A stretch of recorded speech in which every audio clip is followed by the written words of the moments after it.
மல்லி சீரியல் நேயர்களுக்கு வணக்கம். தினேஷ் மறுபடியும் தன்னை டார்ச்சர் பண்ணுவதை தன்னுடைய அண்ணி நாகுவிடம் கூறிய மயில், இனி நடக்கப் போவது என்னன்னு தெரிஞ்சது முன்னாடி சேனலுக்கு முதல் முறையாக வரவீங்கன்னா மறக்காமல் லைக் பண்ணிட்டு வாங்க.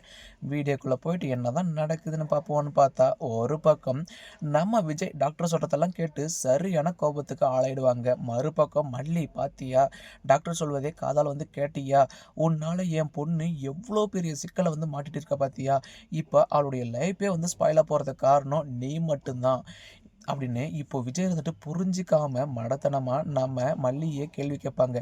மறுபக்கம் நம்ம மல்லி இப்போதைக்கு ஹாஸ்பிட்டலில் பிரச்சனை எதுவும் வேண்டாம் அப்படின்ற ஒரே காரணத்துக்காக இன்னொரு பக்கம் இப்போதைக்கு நான் பிக்ஸ் வராத மாதிரி டேப்லெட் மருந்தெல்லாம் கொடுத்துருக்கேன்.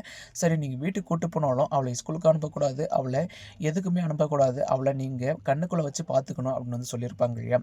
மறுபக்கம் இப்போ வீட்டுக்கு போனதுமே நாகு மல்லி, விஜய் தம்பி என்னாச்சு ஏதாச்சு, டாக்டர் என்ன சொன்னாங்க, வெண்பாவுக்கு ஓகே தானே, எதனால் அந்த பிரச்சனை வந்தது, அது எல்லாமே சொன்னாங்களா அப்படின்னு நாகு ஒவ்வொரு கொஷினாக கேட்டுட்டு இருப்பாங்க இல்லையா. அப்போது நம்ம விஜய் சொல்கிற ஒரே பதில், இனி வெண்பாவால் ஸ்கூலுக்கும் போக முடியாது, அவள் படிக்கவும் முடியாது, இன்னொரு பக்கம் அவள் ரன்னிங் காம்படிஷன்லாம் கலந்துக்க முடியாது, என் பொண்ணு எந்த ஒரு வேலையும் செய்ய முடியாது, அவள் சும்மா தான் இருக்கணும். இது எல்லாத்துக்கும் காரணம் மல்லி மட்டும்தான். ஏன்னா நான் சொல்கிற ஒரு வார்த்தையை இந்த மல்லி கேட்டிருந்தாலும் போதும், இந்நேரம் என் பொண்ணு வெண்பாவுக்கு இந்த ஒரு நிலைமையே வந்திருக்காது. அவளுடைய பாட்டுக்கு சந்தோஷமாக ஸ்கூலுக்கு போயிருப்பா, ரன்னிங் காம்படிஷன்லையும் கலந்துருப்பா, எல்லாமே நடந்திருக்கும். ஆனால் மல்லி தான் காரணம் அப்படின்னு விஜய் மடத்தனமாக புரிஞ்சுட்டு பேசுவாங்க.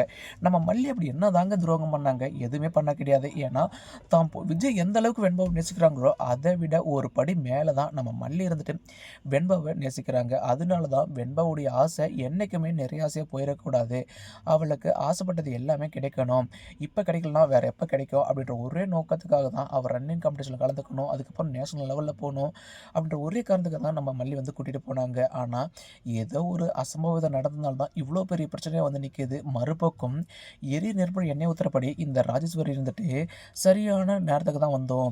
இந்த ஒரு சந்தர்ப்பத்தை பயன்படுத்தி விஜய் விட்டு மல்லி எப்படியாச்சும் பிரிச்சே ஆகணும், அதுக்கப்புறமா இந்த நாகு அதுவெல்லாம் மற்றவாறு கதை அப்படின்ட்டு இந்த ராஜ் அதாவது விஜய், நான் தான் முதல்லையே சொன்னேன்லப்பா, மல்லி பேச்செல்லாம் கேட்காத, மல்லியை தலைமையில் தூக்கி வச்சு ஆடாத, அவள் என்னைக்கு இருந்தாலும் அவளுடைய வேலையை காட்ட தான் ஆரம்பிப்பா. ஏன்னா மல்லி என்ன வெண்பாவை 10 மாதம் வயிற்றிலே சுமந்து பெற்றா, அவள் மீது உண்மையான அன்பும் பாசமும் அக்கறையும் காட்டுறதுக்கு.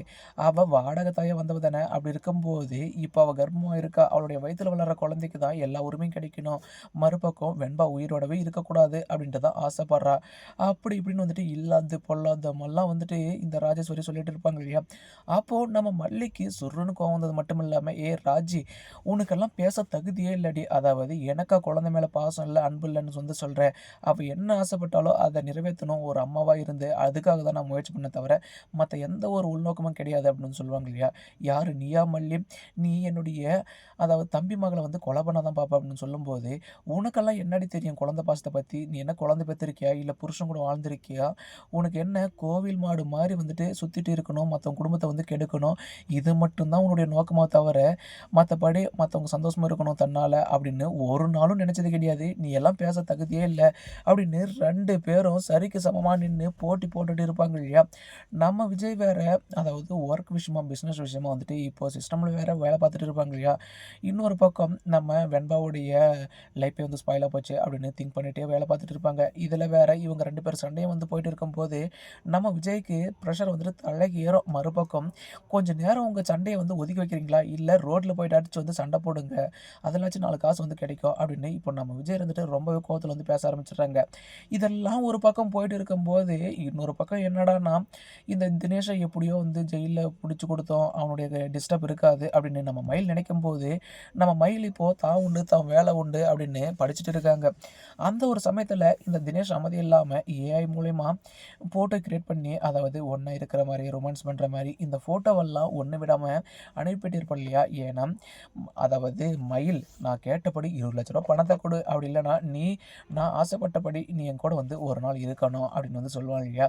மறுபக்கம் இதை இனிமேலும் நம்மளால் சமாளிக்க முடியாது, நம்ம நம்ம அண்ணி நாகுக்கு வந்து சொல்லுவோம் அப்படின்ற ஒரு தைரியமான முடிவுக்கு வந்தது மட்டும் இல்லாமல் அந்த போட்டோவை இப்போ மயில் இருந்துட்டு நாகு கிட்ட வந்து காட்டுறாங்க. மறுபக்கம் அந்த தேளுக்கு இப்போ வந்து கொடுக்க முளைச்சிருக்கா, அது எப்படி அடியோட கிளியருன்னு மட்டும் பாரு, அவனுடைய கதையை முடிக்க போகிறேன், அவனுக்கு என்ன சும்மா வந்துட்டு ஏதாச்சும் வம்பு வளர்த்துட்டு இருக்கானா, இனி அவனை எப்படி எந்த வழியில் சமாளிக்கணுமோ அந்த வழியில் சமாளிச்சுக்கிறேன் அப்படின்ட்டு இப்போது நம்ம நாகு இருந்துட்டு களத்தில் இறங்க போகிறாங்க. மறுபக்கம் தினேஷுக்கு ஒரு சரியான படத்தை வந்து கற்றுத்தர போகிறாங்க. இதுக்கு அடுத்தடுத்து என்னென்ன சுவாரஸ்யமான விஷயங்கள் இன்ட்ரெஸ்டாக நடக்குது. நான் மறக்காம சேனல் வந்து ஃபாலோ பண்ணுங்கள் ஃப்ரெண்ட்ஸ். தேங்க்யூ ஃபார் வாட்சிங்.